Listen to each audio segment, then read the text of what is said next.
谁大晚上的不睡觉？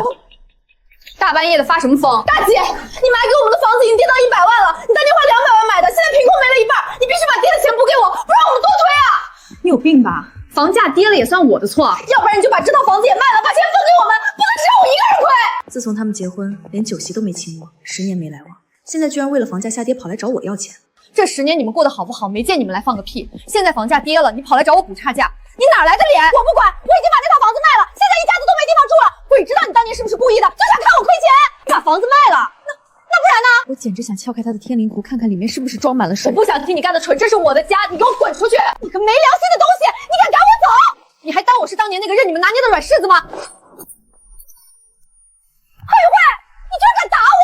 我不管，这个钱你要是不补，我就把你告上法庭。去告！我当哪条法律规定送给你们的房子跌价了，还得送房的人倒贴钱？你今天敢在我的地盘撒野，我就敢让你爬着出去！何宇慧，杀人了！大姑姐打死弟媳妇了！救命啊！哎呦，大妈，你们给评评理啊！他欠了我们家几百万不还，自己天天吃香的喝辣的，买奢侈品，现在我们走投无路来讨债，他不给钱还动手打我！我就说嘛，平时看着小姑娘买东买西的，原来钱都是骗来的，是个老赖。老赖了，最仗着大家拿他没办法，现在居然还敢打人！可不是嘛，我好几次看见不同的男人天天去他们家，我看他生活作风也有大问题，说不定钱就是这么来。那些是送外卖的和修水管的工人，你们怎么不分青红皂白就胡说八道？他根本不是来讨债的，是他自己卖房亏了钱跑来敲诈勒索。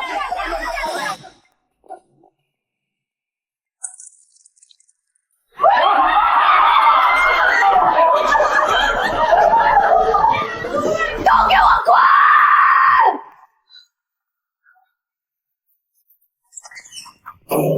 你退让1分，他们就敢踩在你头上拉屎。从今往后，我不会再忍让任何人。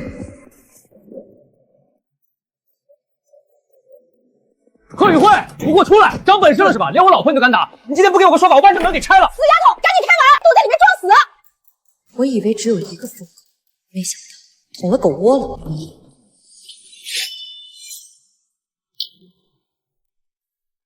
贺文从，你是不是也脑子有病？你个死丫头，你敢这么对你弟弟！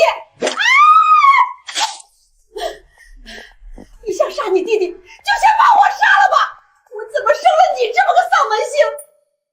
你这不孝女，赶紧把你弟媳亏的钱补上。你作为姐姐，拿点钱出来怎么了？难不成你想眼睁睁让你弟弟流落街头？既然你们不走，那我们就让警察来评评理。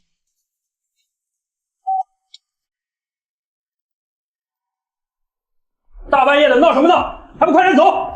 白眼狼，都下去！你们果然都是白眼狼！走，快点！没良心的动着瞧！别在这堵着！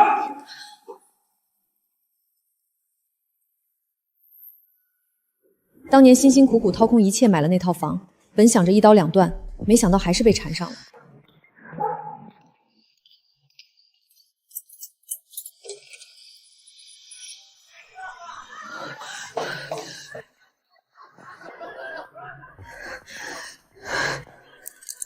你们怎么进来的？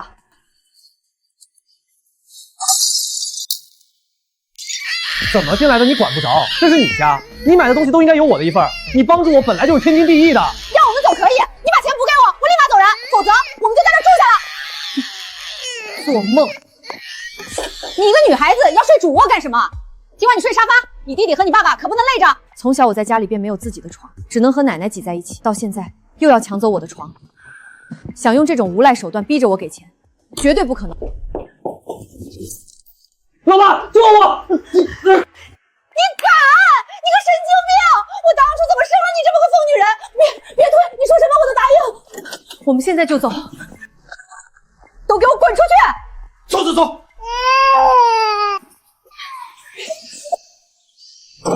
报警解决不了他们，弟媳那个疯子不知道会做出什么事情来。小慧啊，我知道你平时是个好姑娘，不怎么惹事儿，但你们家里人实在太吵了，这日子我们是没法过了。你看你能不能换个地方住？你们还要不要脸了？从早上就开始莫名其妙的挨家挨户敲门，闹得我们睡不着。现在又弄这么大动静，孩子根本没法写作业，你们都给我滚出去！就是，我搬来这里不是来看这些垃圾破坏我心情的。你别以为我不知道，你和你爸妈也都是一路同色，你们都给我滚蛋！姐，其实我们安静下来也很简单，要么你给我钱，我们走人；要么你把房子也卖了，我们一起亏。你们为了钱，什么事儿都能做得出来。小慧啊，妈看着你被大家这么骂，妈心里也疼啊。要不你把这房子给你弟弟吧，这样你们也就不用吵架了。妈妈都是为了你们姐弟好啊。原来之前的要钱闹事放音乐，全都是为了骗走我的房子。凭什么？他的什么不是我给的？现在连我的房子也得给他。为了我们好，是巴不得要给我弟养老送终吧？哎呦，我不活了！女儿不孝啊，要逼死亲娘啊！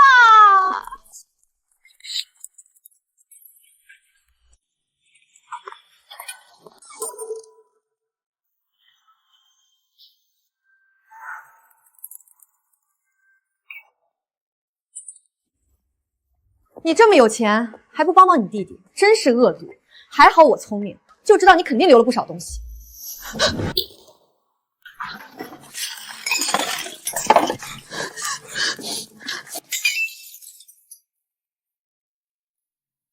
我的玉呢？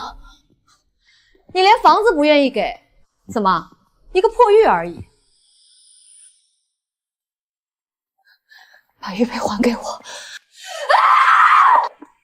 给你，神经病！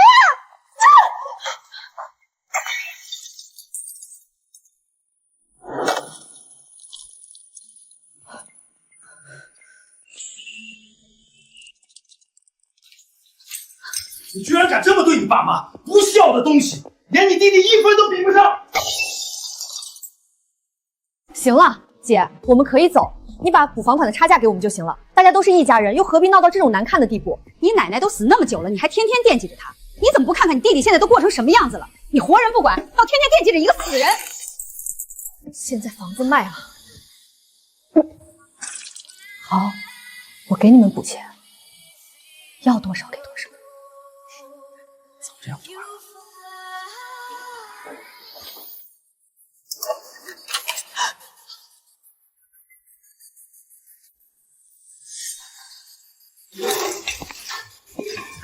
正好，你们也不要走了，好好和奶奶道个歉。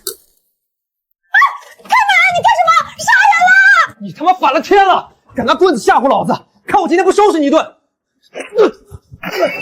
忘了告诉你们，这些年我是怎么在这里赚了这么多钱的。我怎么靠着讨债一步步爬起来的？小贱人，你敢打你弟弟，我今天非打死你不可！你以为你还能像小时候那样打我吗？我的腿！不行，不能打我的儿子，不可以！我求求你别打了！去，给奶奶道歉。姐，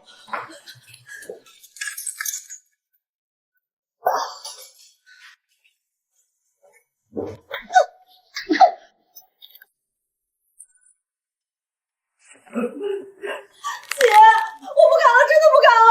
钱你拿走，房子我们也不要了，我以后都不会再来了，求求你放我们走吧！我以后都不会再来了，求求你放我们走吧！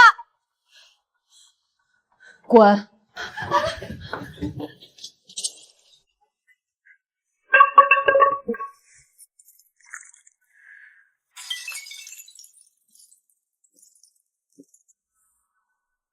兰姐，抱歉打扰你，这次可能需要你帮一点小忙，帮我派2个人盯着我家里那几个亲戚。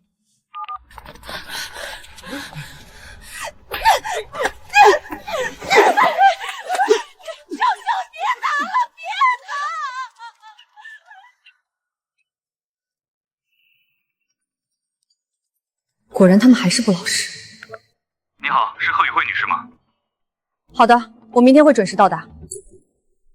大姑姐，既然你不愿意痛痛快快的给我钱，那我就只能用这种办法从你身上把钱要回来。简直太恶毒了！生了这种女儿，还不如养条狗。就是，就算爸妈再有错，也不能把人打成这个样子啊！必须让他赔钱坐牢。肃静，原告好好说话。法官大人，他们的伤都是他们自己弄的，和我一点关系都没有。我当时只是正当防卫，把他们赶出了我的家而已。你胡说八道！谁会故意把自己打成这样？我们当时分明就是从你家出来才变成这样的。你可不能说瞎话，证据都摆在脸上了，你还想抵赖？既然你不愿意给我们活路，那我们就只能维权了。你今天必须赔偿我们300万，否则这事没完。大姑姐，认命吧，今天这300万，你出也得出，不出也得出，是吗？那我们就走着瞧。法官大人，等一下，我们有新证据。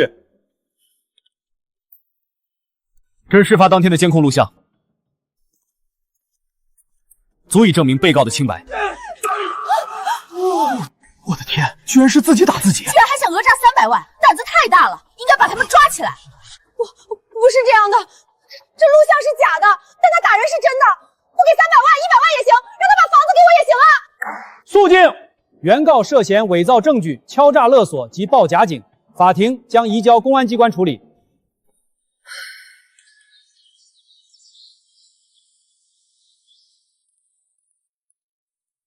请进。干得漂亮，雨慧，这出戏看得很精彩。谢谢兰姐帮忙，如果没有那个监控，今天恐怕很难脱身。兰姐，这是什么奖励？看戏的奖励，你把这个单子完成了，后面再给你奖金。另外有个消息告诉你，你那个弟妹欠了我朋友不少钱，她最近疯了一样的想卖房子，估计是准备卷钱跑路。我明白了，多谢兰姐提醒。这套房子之前挂的什么价？之前挂的是200万，但因为市场不好，您弟妹那边又不肯降价，一直没卖出去。不肯降价，那她一辈子也别想卖出去。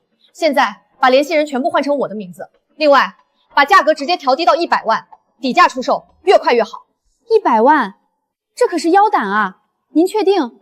我确定，立刻办。既然你们不仁，就别怪我不义，1分钱我都不会留给你们。贺女士，您的房子已经卖出，100万元整已到账。贺宇慧，你给我滚出来！贺宇慧，你凭什么卖了我的房子？你不补我的钱就算了，居然还要拿走我的房子！姐，你怎么能这么绝情？你把房子卖了，我们一家住哪儿？你要把我们逼死啊！逼死你们！那房子当年是谁出的钱买的？写的是谁的名字？我卖自己的房子，天经地义。你的就是你弟的，你快把房子还给我们！你们闭嘴！我们今天是来要钱的。贺宇慧，你今天不把卖房的100万交回来，我们就死在这里。弟妹啊，这钱你是1分都拿不到了。你必须给我还钱，要不然我跟你没完！还有，弟弟，你还是看看自己的儿子吧，和自己一点也不像，还能养这么多年。你胡说什么？你闭嘴！这是你弟弟的亲骨肉。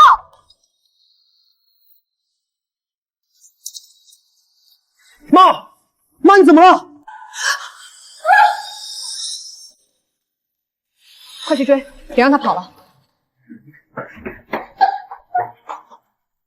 他欠了很多外债，之前的工作也是假的，怀了别人的孩子后被赶了出来，最后找了你弟当冤大头。放开我！老实！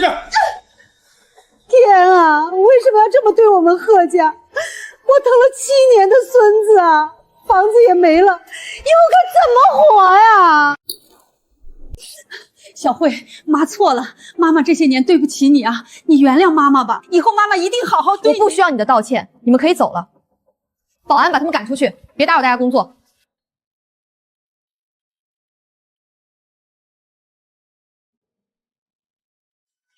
小慧，兰姐让你好好工作，不用担心这些。我不会辜负兰姐的期望，帮我转告兰姐，我会好好干的。我也相信你，不要被不重要的人影响了。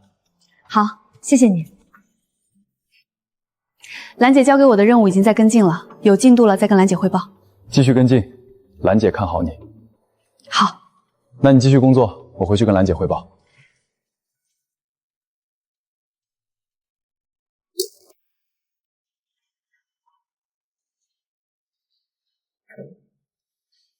小慧，你下班啦？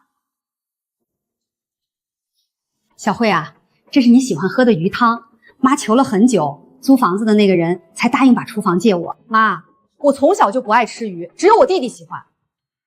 妈妈会对你好的，这么多年了，我才意识到你才是对我们最好的那个人。可惜我晚了这么多年，忽视了你那么多年。哎呀，小慧啊，毕竟是自己亲生的母亲，哪里有那么多的仇恨呢？你就原谅她吧。进来吧。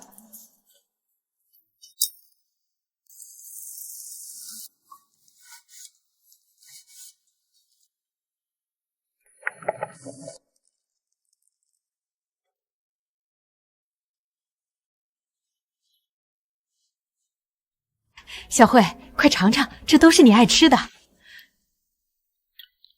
妈，你说我要不要给弟弟补贴些钱呢？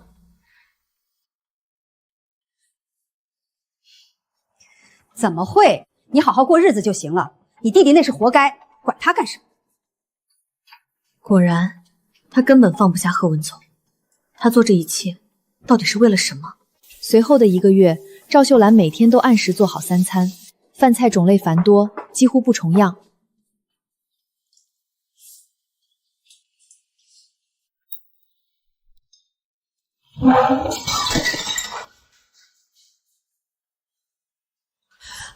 小慧，小慧，你怎么了？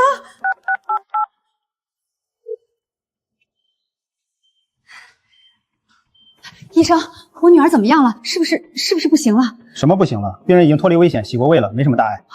没死？怎么可能？医生，你们是不是看错了？他吃了那么多。赵女士，跟我们走一趟吧。有人举报你蓄意伤人。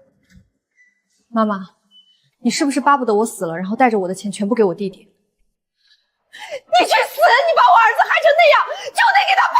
你为什么不？贺小姐没事吧？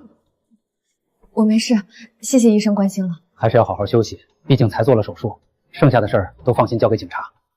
好，谢谢医生。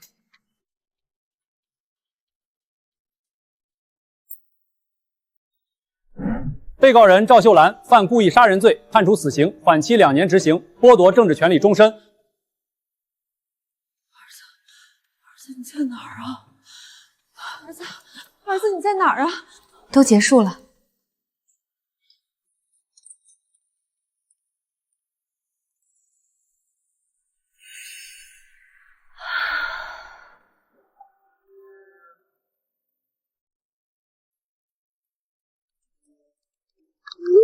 好，以后我的人生会是一片光明，再也没有人可以阻挡我了。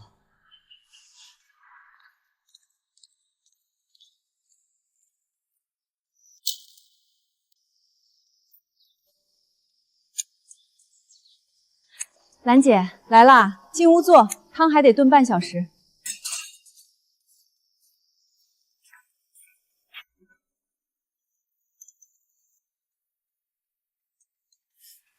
你弟媳那笔单子结了，公司那边给你记了1功，尝尝咸蛋。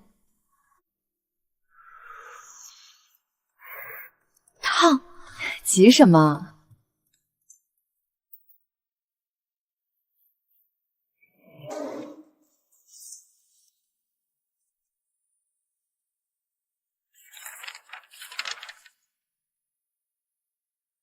这是。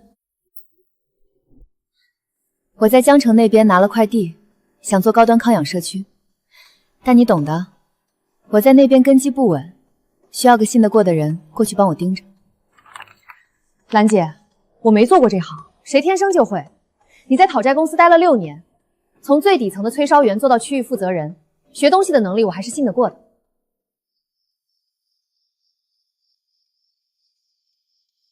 为什么是我？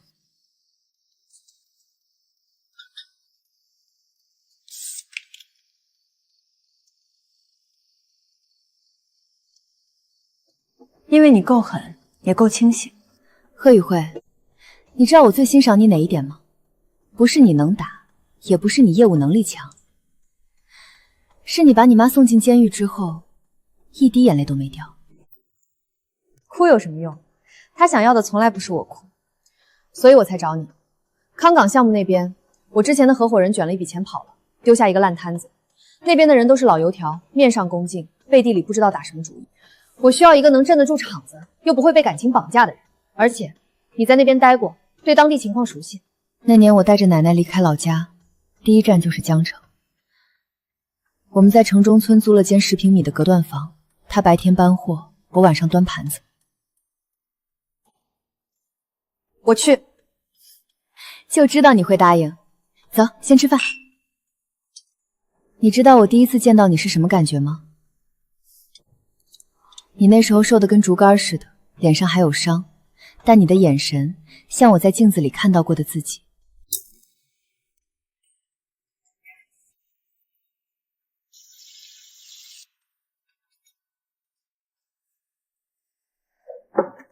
什么东西啊？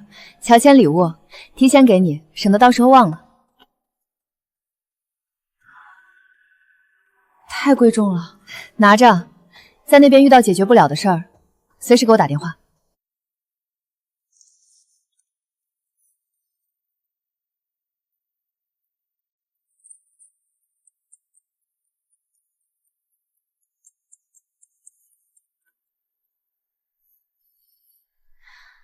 碎了的玉也是玉。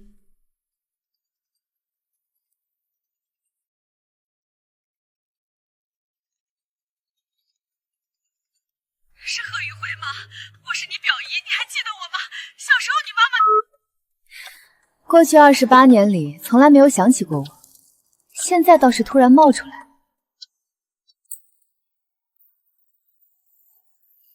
亲爱的旅客，江城到了。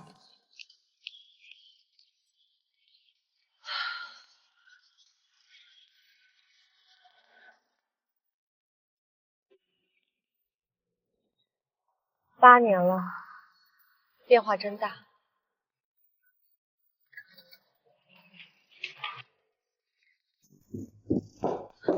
你好，我是小周，周敏。兰姐让我在这边等您。你好，叫我宇慧就行。那可不行，兰姐说了，让我叫您贺总。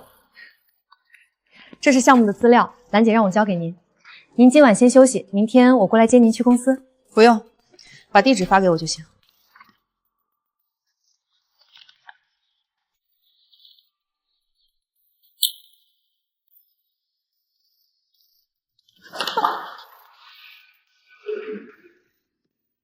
你好，请问找谁？我是贺宇慧，新来的项目负责人。贺总好，那个周经理在办公室等您。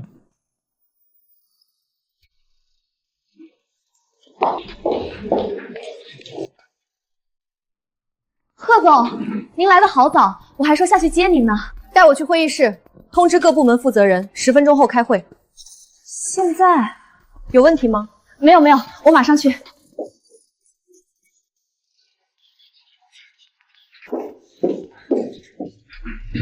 各位好，我是贺宇慧。从今天开始，由我接手云山谷项目。周敏，把项目进度表给我。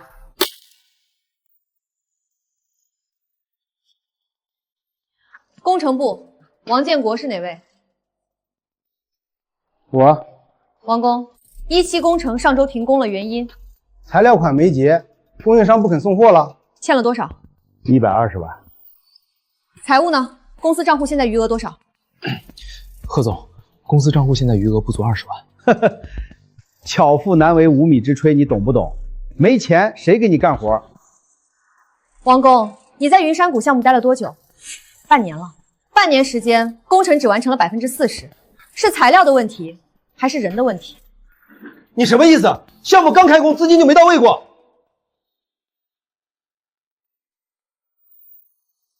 我不懂工程，但我懂一件事：800万不是小数目。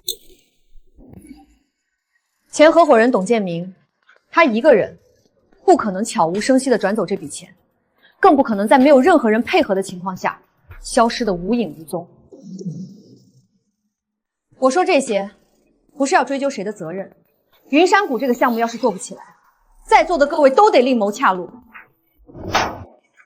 兰姐让我来，是想把这个项目做成的，不是来查案的。所以配合我的人留下，不配合的现在就可以走。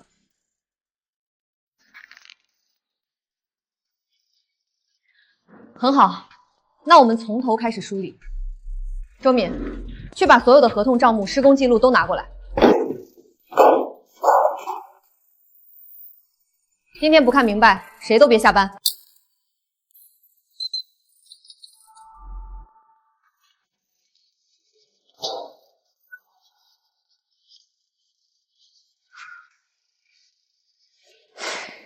终于能喘口气了。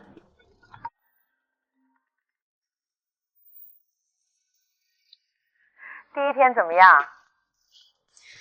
比我想的还烂，120万的材料款欠着，工地停工，账上连20万都不到了。烂才好，烂才能显出你的本事。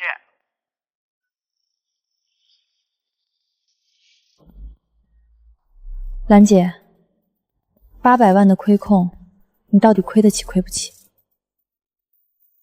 说实话，亏得起，但我咽不下这口气。董建明跟了我8年，我把他当亲兄弟，他竟然从背后捅我一顶。所以你让我来，不是为了项目，是帮你出气。一半一半，你帮我找出这笔钱的下落，项目做活，我把云山谷5%的股份给你。10%，8%，不能再多了。成交。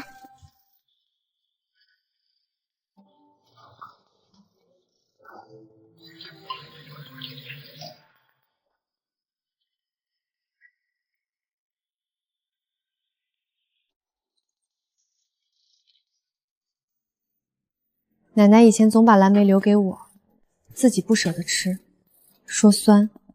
后来才知道，她买的蓝莓一点都不酸。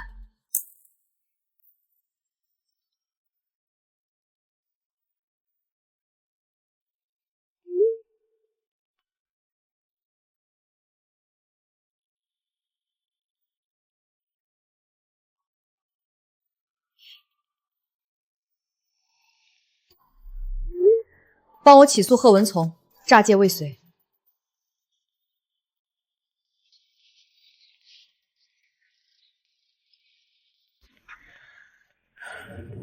小慧啊，妈特意给你熬的汤，趁热喝。工作再忙也要注意身体。你就该死！你把我的儿子害成那样，就得给他赔命！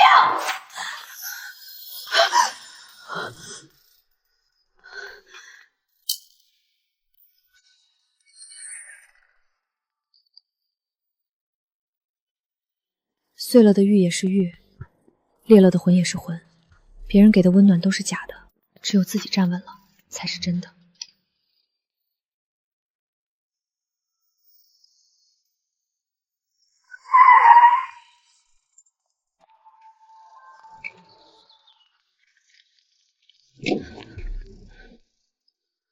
停工多久了？10天了。下午2点约了5家供应商，都是来要那120万欠款的。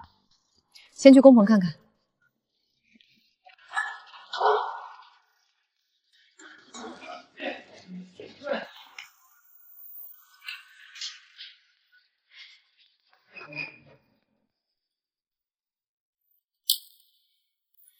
哟，贺总来了。怎么，有问题吗？我现在是项目的负责人。没有，就是这停工停的兄弟们心里发慌。前头那个董总跑了，大家伙连饭钱都快垫不起了。贺总，啥时候能复工啊？这个月内。真的假的？那可是100多万的窟窿。钱的事我来解决，但我有条件。复工之后，工期必须给我赶回来。耽误的这10天，我要你们在1个月内全部追平。妹子，你这口气可不小啊！1个月追10天的进度，当兄弟们是铁打的。做不到。做是做得到，只要钱到位，加班加点熬夜干都行。好，钱的事我负责到底。但我丑话说在前头，谁要是敢在我的眼皮底下偷工减料，或者跟供应商串通赚差价，我会让他在这行彻底混不下去。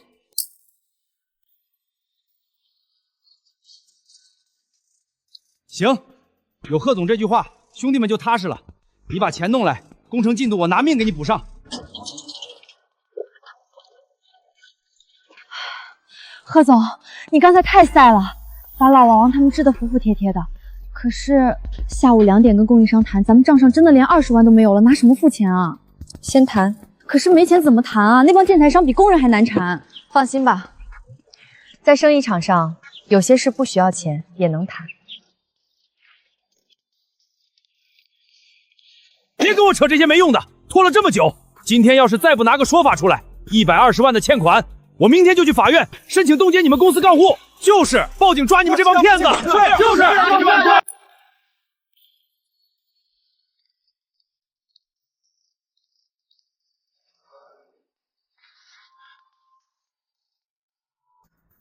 你就是那个新来的负责人？各位的诉求我都清楚，一共120万的材料尾款。清楚就好。什么时候给钱？现在就可以给。但我有个提议，云山谷接下来的2期工程还需要大量建材，如果各位愿意继续合作，这笔旧账我3天内全额结清。不仅如此，后续的供货价格在原合同基础上我再让利2个百分点。小姑娘，你蒙谁呢？连10万块都拿不出，你哪来的钱结账？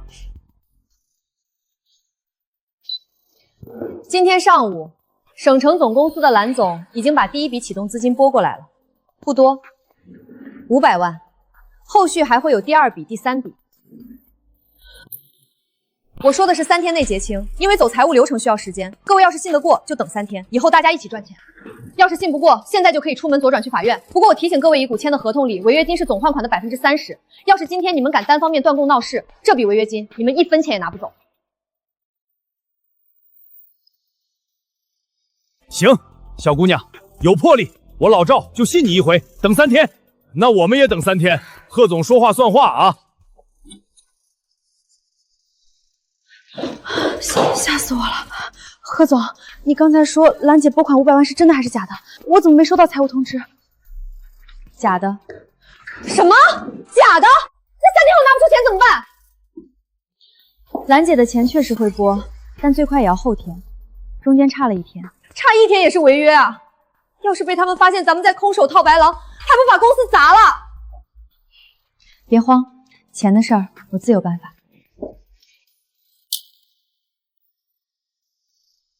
张总，好久不见，客套话不多说，我急需一笔过桥资金300万，期限1个月。对，利息按你规矩走，我用云书谷项目的回款做担保，手续现在就能办。贺妹子开口，我当然信得过。行，资金下午就能打到你账上。谢了。贺总，明天就是跟供应商约定的最后期限了，准备好转账手续。下午300万到账后，立刻把那5家的欠款全部结清，1分也别拖。300万，这真的有钱了？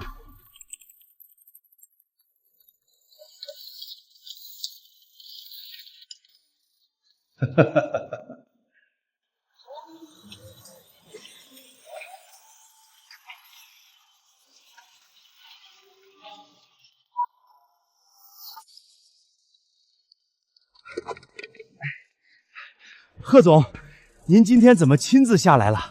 辉大，别脏了您的衣服。王工，复工还顺利吗？材料都供上了？顺利，太顺利了！那帮建材商跟孙子似的，一大早就把料堆满了。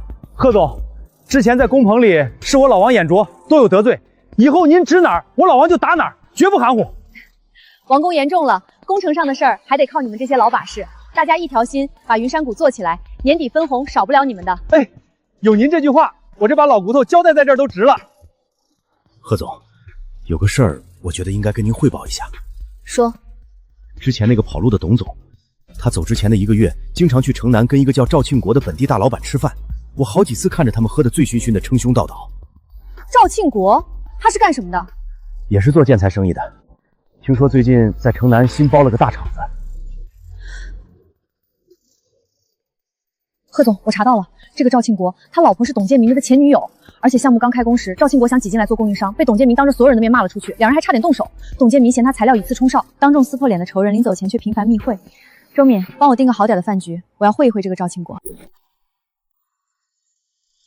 你是兰姐的人，真有意思。堂堂云侯谷，居然派个小姑娘来收拾烂摊子，是真没人了，还是病急乱投医啊？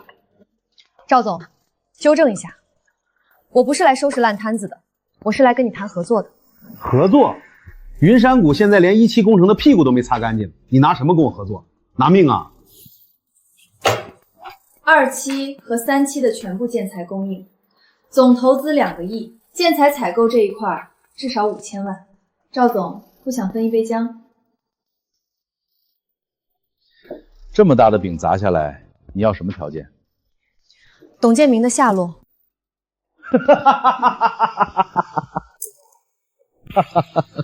你比你长得聪明多了，但我实话告诉你，我真不知道他躲在哪儿。他卷钱跑路跟我半毛钱关系都没有。不过，看在5000万的份上，我送你个消息：董建明跑路前的1个月，悄悄把他名下在江城的2套别墅全卖了，而且他在这儿待了3年。最后走的那天，他连一件换洗衣服都没带。房子全卖了，连衣服都没带。他不是临时起意卷款逃跑。对，他是早有预谋，全身而退。多谢赵总了。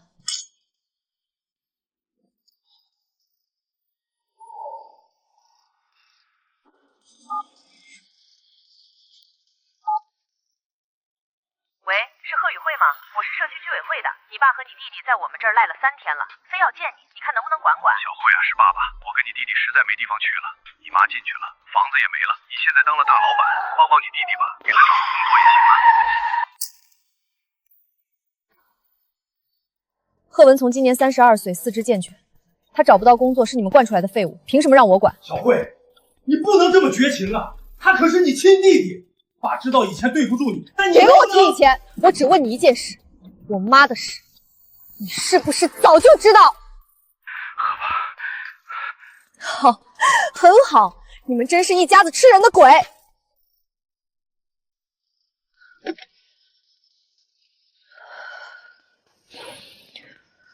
既然董建明是早有预谋，那800万绝对不是全部。明天，就算是把账本翻烂，我也要把背后的窟窿挖出来。还有你们。最好不要再来找我，要不然下一个收拾的就是你们。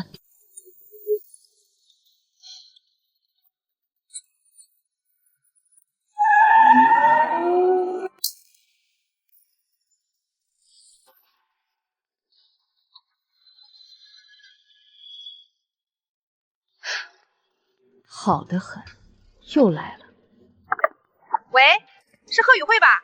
哎呦，你赶紧管管你家里的事儿吧。你昨天挂了电话，今天你爸还带着你弟跑到居委会来闹，躺在地上不走，说你们家要饿死人了。阿姨，我已经从那里搬走很久了，他们的事儿与我无关。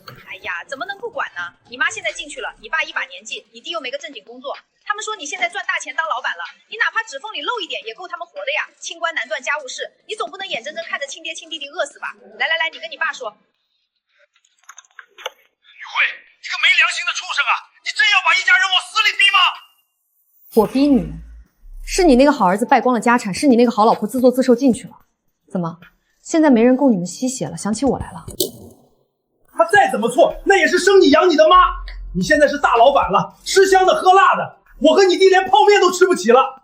你马上给我转10万块钱过来，不然我就去网上曝光你。你去告，最好把省城的媒体都找来，让所有人看看你们的真面目。你是知道我妈干的那些事的。你真以为我不敢？你个心肠歹毒的白眼狼！你妈就是太心软，才落得这个下场。她假装慈母，连续1个月天天给我做饭，你就坐在旁边看着。你敢说你一点都没察觉？你胡说什么？我每天都在外面下棋，我怎么知道他往菜里放了什么？我什么都不知道。你不知道，你只是装作不知道而已。你心里算盘打得很清楚，要是他成功了，我的房子、我的存款，顺理成章就全是你们父子俩的。你不用脏了自己的手，还能跟着沾光。你放屁！我是你亲爹，我怎么可能干这种事儿？你要是真的顾念一点骨肉亲情，你就该一脚踹翻那个碗。可是你没有，是你默许了这一切发生。你不仅恶毒，你还懦弱。贺宇慧，你会遭报应的。你奶奶如果在天有灵，看到你这么对家里人，绝对不会放过你。你不配提我奶奶。至于报应，我妈已经在里面蹲着了。你们父子俩现在的落魄，就是最好的报应。宇慧，算爸求你了，文从他真的没饭吃了，你就当打发叫花子，你不能不管爸爸呀。那你们就去要饭吧，以后别再打这个电话，我嫌恶心。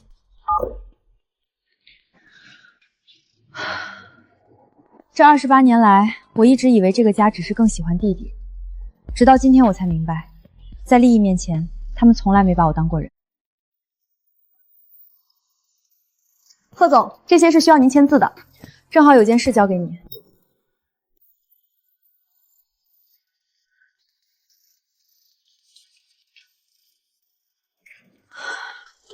贺总，这些是全部的了。从云山谷项目立项到现在，所有的银行流水和报销凭证一笔不差，全在这儿了。你怕什么？脸色这么难看。贺总，我怕您查出更多问题。我虽然是后来才进公司的，但财务上的事儿我也经手了不少。要真有什么大窟窿，我怕我脱不了干系。我还年轻，不想进去啊。我只问你一句，你有没有拿不该拿的钱？没有，绝对没有。我一个月就拿那点死工资，连盒饭都不敢多报销一盒。那就没什么好怕的，只要你手是干净的，天塌下来我顶着。你来看这笔，3个月前支付给鼎盛企业管理咨询有限公司300万，名目是项目前期市场调研与可行性分析。对，这笔我记得，是董总亲自特批的。鼎盛企业管理咨询，注册地在江城郊区的一个老旧环奏房里，注册资本10万块，10万块的公司收300万咨询费。你去把那份300万的市场调价跑院给我找出来。找到了，就是这个。一共12页，全是在网上抄的公开经济数据，连错别字都没改。这份东西打印店打印出来连10块钱都不值，他批了300万，这是董总签字批的。我当时就觉得不对劲儿，问了一嘴，董总把我骂了一顿，说是蓝总那边介绍的过硬关系，让我别多管闲事儿。关系？兰姐从来没提过这家公司。还有这笔200万的品牌推广费，收款方叫星耀传媒，你打个电话过去问问。您拨叫的电话已停机。贺总，停机了。不用打了，我刚才在网上搜了这家星耀传媒，唯一的一条招聘信息是在隔壁市招擦边主播，底薪3000加提成。招主播？那这200万的品牌推广是推广什么了？这明显是空壳公司。董建明把钱转进这2家公司，洗白之后再转到自己的私人账户。天哪，光这2笔就是500万，再加上他走之前账上不见的那800万预售款，1300万。他在这一个项目上至少卷走了1300万。贺总，报警吧！这么多钱，足够他把牢底坐穿千了。警察已经在查他失踪的事儿了，但他早有预谋。如果钱已经转移到了境外，人也跑路了，光靠报警补不上项目停工的窟窿。那我们现在该怎么办？账上就剩不到100万了。第一，把这些账目和证据全部复印备案，如实报给兰姐。第二，你去工商局给我死查这2家公司的法人代表和背后股东，就算是空壳公司，也必定有经手人。只要抓住一条尾巴，我就能把他揪出来。明白，我马上就去办。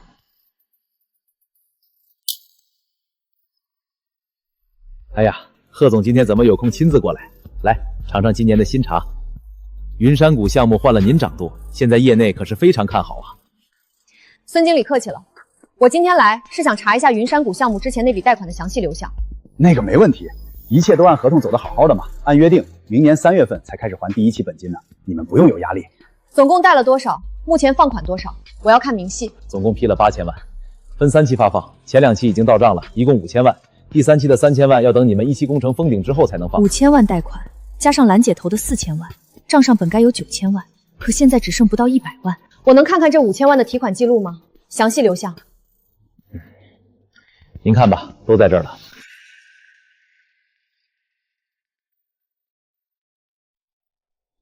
这3笔每次500万，一共1500万，收款方全是恒达建筑，备注都是工程预付款。对呀，有什么问题吗？这个不是你们项目部自己签的合同吗？云山谷的土灌不就是包给这家公司做的吗？这家公司现在还在施工吗？这我哪清楚啊，贺总。工地上施工进度那是你们内部的事儿，我们只看打款指令。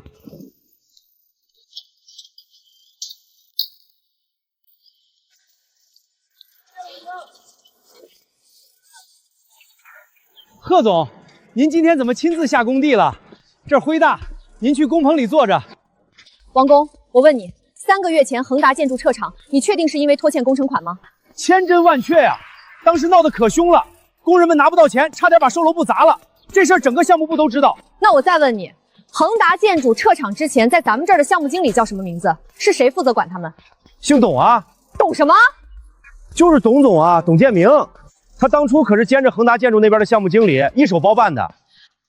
董建明兼着恒达的项目经理，难怪他自己给自己发包工程，自己给自己批款，然后自己把自己欠的高同掺宽转进了自己的私人账户。贺总，您说什么？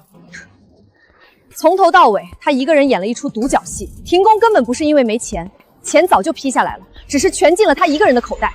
整整1500万的预付款，恒达的工人一分没得到，全被他截留了。我的了天爷爷呀！这可是要进去的罪呀！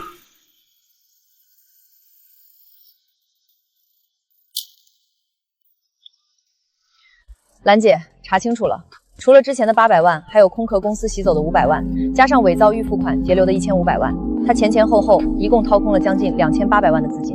我跟他认识8年，8年一起打拼的兄弟。兰姐，你没事吧？要不要我回省城一趟？我没事儿，2800万买一个人心，买一个教炫柜，报警抓人的事儿交给我，你不用管。你现在的任务就是把云山桶项目给我做活，2期3期都交给你，我说话算话。好，我明白了。对了，听说你爸和你弟去骚扰你了，没给你添麻烦吧？我没见他们，让人打发了。做得对，有些人的心是捂不惹的，你不用浪费自己的体温，好好干。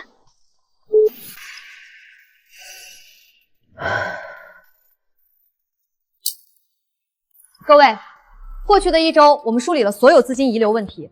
目前1期工程下个月就能全面封顶，售楼处的内部精装已经在收尾阶段。最重要的是，房管局的预售证我昨晚已经拿到了，下周3项目准时开盘。干得漂亮！当初把这个快要死掉的烂摊子交给宇慧，很多人心里打鼓。但事实证明，我蓝某人看人的眼光还是一如既往的毒。是兰姐给的信任兜底，大家才能放开手脚干。云山谷项目能起死回生，在座的各位都有功。开盘大卖之后，奖金少不了大家的。今天的会就到这儿，都去忙吧。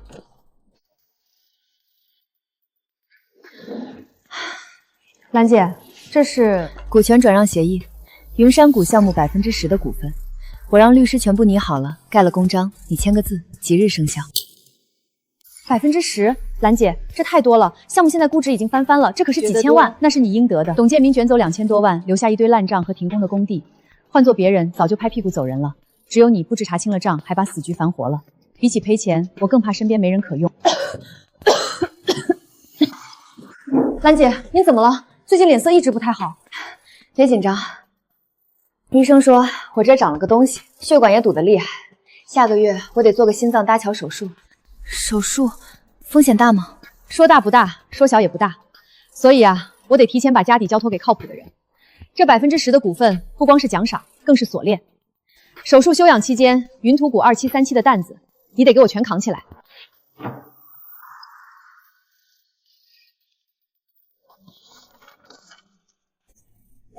兰姐，您放心去治病，江城这边有我在，天塌不下来。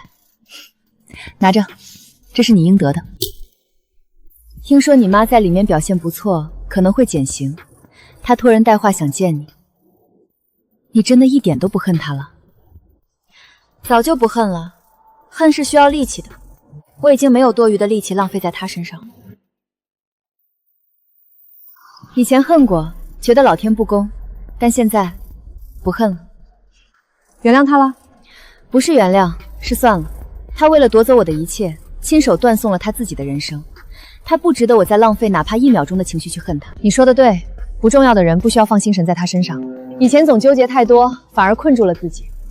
现在我想通了，与其在意别人的眼光，不如好好经营自己，为自己而活。人本来就该为自己而活，别被琐事牵绊。我从底层慢慢做到现在，靠的就是自己。你一直都很厉害，已经做到了。我已经有了自己的人生，我不想再回头看了。往后前路光明，只管大步往前走就好。陈院长，这笔钱捐给院里的孩子们，给他们买点新衣服，或者添置点学习用品，怎么用都行。太感谢了，太感谢了！贺小姐的爱心我们收下了，我马上给您开收据和感谢信，还要在我们的光荣榜上写上您的名字。不用了，陈院长，别写我的名字。不写您的名字啊？那怎么行？这么大一笔善款。如果要写的话，就写李玉珍吧。李玉珍，这是您母亲的名字吗？不，是我奶奶，是这个世界上唯一爱过我，也是唯一教过我怎么活下去的人。你奶奶如果在天有灵，看到这笔钱能帮到这么多没有家的孩子，她一定会非常高兴的。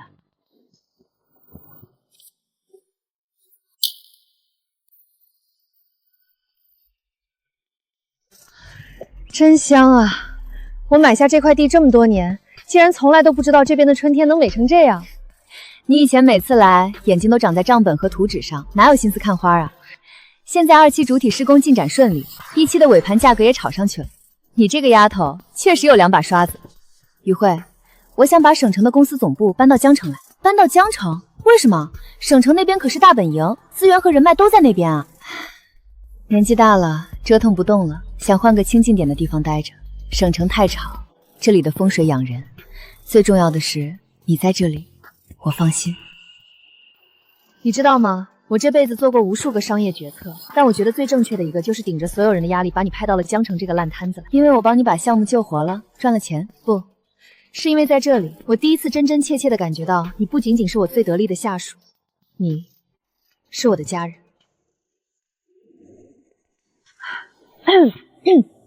这山里的风还真是够大的，吹得人直掉眼泪。是啊，风真大。奶奶，你走的那天，我在医院的走廊里哭得撕心裂肺。我看着你的脸被白布遮住，觉得我的天塌了。那天晚上，我一个人缩在冰冷的出租屋里，握着这块玉佩，心里很绝望。从今天起，这世上真的只有我一个人了。可是，奶奶，你看到了吗？现在不一样了。我有把我当女儿疼的兰姐，有听话的助理，有信服我的工程队，有无数跟着我吃饭的工人。我有了自己的事业，有了属于自己的家。我曾经拼命抓住身边每一份暖意，害怕离别，害怕孤身独行。我把所有的安全感寄托在别人身上，以为只要有人留在我身边，我就不再是孤单一人。奶奶，那个怕黑、怕孤单、怕被抛弃的小女孩已经彻底长大了。人这一生最牢靠的依靠从来不是别人，而是自己。我现在可以护住自己了。